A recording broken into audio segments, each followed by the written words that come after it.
గనుల శాఖ మాజీ డైరెక్టర్ వెంకటరెడ్డికి ఏసీబీ కోర్టు రిమాండ్ను విధించింది. వెంకటరెడ్డిని విజయవాడ జైలుకు ఏసీబీ అధికారులు తరలించారు. గురువారం రాత్రి హైదరాబాద్లో వెంకటరెడ్డిని ఏసీబీ అధికారులు అరెస్ట్ చేశారు. గనుల లీజ్లో అక్రమాలు చేశారనే ఫిర్యాదుతో ఈ నెల 11న వెంకటరెడ్డిపై కేసు నమోదు చేసిన అధికారులు గురువారం అరెస్ట్ చేసి విజయవాడకు తరలించి కోర్టులో హాజరుపరిచారు.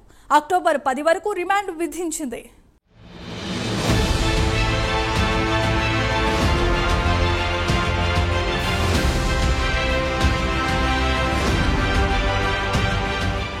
జగన్ సీఎంగా ఉన్న సమయంలో ఇసుక విధానం ద్వారా వేల కోట్లు దండుకున్నారనే ఆరోపణలు కోకొల్లలుగా ఉన్నాయి. ఇక ఇసుక కాంట్రాక్టు సంస్థలు మరికొందరు వ్యక్తులతో కలిసి వేల కోట్లు కొల్లగొట్టేందుకు వెంకటరెడ్డి అనేక కుట్రలకు పాల్పడ్డారనే ప్రచారం సాగుతోంది. ఇసుక తవ్వకాల్లో సదరు సంస్థలు ఇష్టారీతిన ఉల్లంఘనలు చేసినా వారికి అండగా నిలిచారనే ఆరోపణలు వినిపిస్తున్నాయి. ఏసీబీ గత నెల రోజులుగా చేపట్టిన ప్రాథమిక విచారణలో ఈ స్కామ్ కు సంబంధించిన కీలక అంశాలు, ఆధారాలు బయటికి వచ్చాయి. ఈ కేసులో A1గా వెంకటరెడ్డి సహా 7గురిపై ఎఫ్ఐఆర్ నమోదు అయ్యింది. వైసీపీ సీనియర్ నేతలు గత 5 ఏళ్లు సాగించిన ఇసుక, ఖనిజ గనుల దోపిడీకి వెన్నుదన్నుగా నిలిచారని ఫిర్యాదులు వచ్చాయి.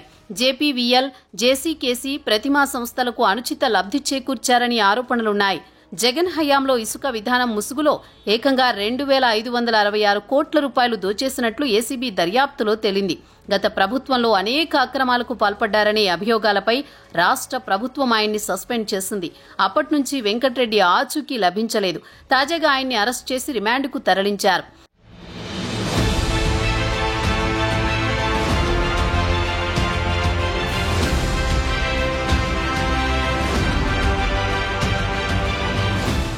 ఇసుక టెండర్ల ఖరారు ఒప్పందాల్లో వెంకటరెడ్డి ఒక్క నిబంధన కూడా పాటించలేదని ఏసీబీ ప్రాథమిక విచారణలో బయటపడింది.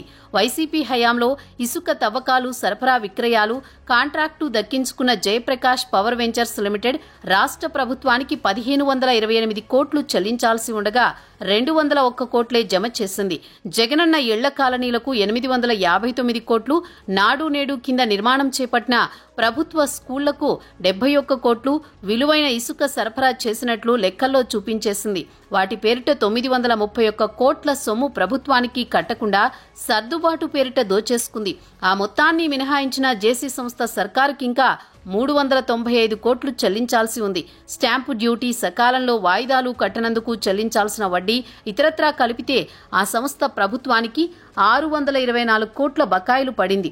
అయినా సంస్థ సబ్లీజుదారైన టర్న్కీ ఎంటర్ప్రైజెస్ సమర్పించిన 120 కోట్ల విలువైన బ్యాంకు గ్యారంటీలను వెనక్కి ఇచ్చేందుకు అప్పటి గనుల శాఖ ఎండీ వెంకటరెడ్డి ఎన్ఓసీ ఇచ్చారు. జేపీవీఎల్, జేసీకేసీ, ప్రతిమా సంస్థలు వాటి ప్రతినిధులతో పాటు మరికొందరు వ్యక్తులతో కలిసి వెంకటరెడ్డి నేరపూరిత కుట్రకు పాల్పడ్డారు. ఆ సంస్థలన్నింటికీ కలిపి అనుచిత లబ్ధి చేకూర్చారు. తద్వారా రాష్ట్ర ఖజానాకు 2,566 కోట్ల నష్టం వాటిల్లింది. వెంకటరెడ్డి రిమాండ్ రిపోర్టులో ఈ అంశాలన్నింటినీ ఏసీబీ పొందుపరిచింది. మొత్తం 47 పేజీల రిమాండ్ రిపోర్టును కోర్టు సమర్పించిన ఏసీబీ ప్రాథమిక విచారణలో తాము గుర్తించిన అంశాలు, ఇసుక కుంభకోణంలో చోటు చేసుకున్న అక్రమాలు, అవినీతి తదితర వివరాలు ప్రస్తావించింది. వెంకటరెడ్డి అధికార దుర్వినియోగానికి పాల్పడ్డారని స్పష్టం చేసింది.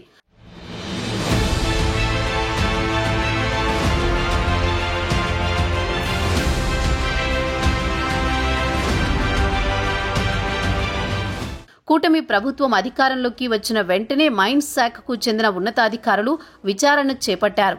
ఆ విచారణలో వెంకటరెడ్డి అక్రమాలు, అవకతవకలకు పాల్పడినట్లు రుజువవడంతో ఆయన్ని సస్పెండ్ చేసి కేసు నమోదు చేయాల్సిందిగా సిఫార్సు చేస్తూ నివేదిక ఇచ్చారు. ఆ నివేదిక మేరకు ప్రభుత్వం ఆయనను సస్పెండ్ చేసింది.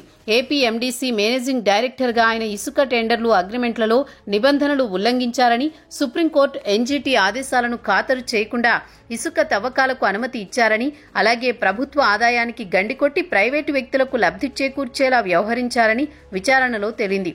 దీంతో సెంట్రల్ సర్వీసెస్ రూల్స్ కింద ఆయనను సస్పెండ్ చేస్తూ సీఎస్ నీరబ్ కుమార్ ఉత్తర్వులు జారీ చేశారు. కోస్ట్ గార్డులో సీనియర్ సివిలియన్ ఆఫీసర్గా పనిచేస్తున్న వెంకటరెడ్డిని జగన్ ఏరికోరి ఆంధ్రప్రదేశ్కు డిప్యూటేషన్పై తెచ్చుకున్నారు. కాగా మాజీ సీఎం జగన్ అండతో గనుల శాఖను సొంత సామ్రాజ్యంగా మలుచుకున్న అప్పటి డైరెక్టర్ వెంకటరెడ్డిపై అవినీతి నిరోధక శాఖ కేసు నమోదు చేసింది. అన్ని జిల్లాల్లోని గనుల శాఖ కార్యాలయాలు, ఇసుక రీచ్లను ఏసీబీ అధికారులు పరిశీలించారు. దీంతో కీలక ఆధారాలు లభ్యమయ్యాయి. వాటి ఆధారంగానే తాజా కేసులు నమోదు చేశారు. ఇసుక తవ్వకాలు విక్రయాల బాధ్యతల్ని ప్రైవేటు సంస్థలకు అప్పగిస్తూ 2021లో తీసుకొచ్చిన ఇసుక విధానంలో కాంట్రాక్టు సంస్థలు పాటించాల్సిన నిబంధనల జాబితా ఉంది.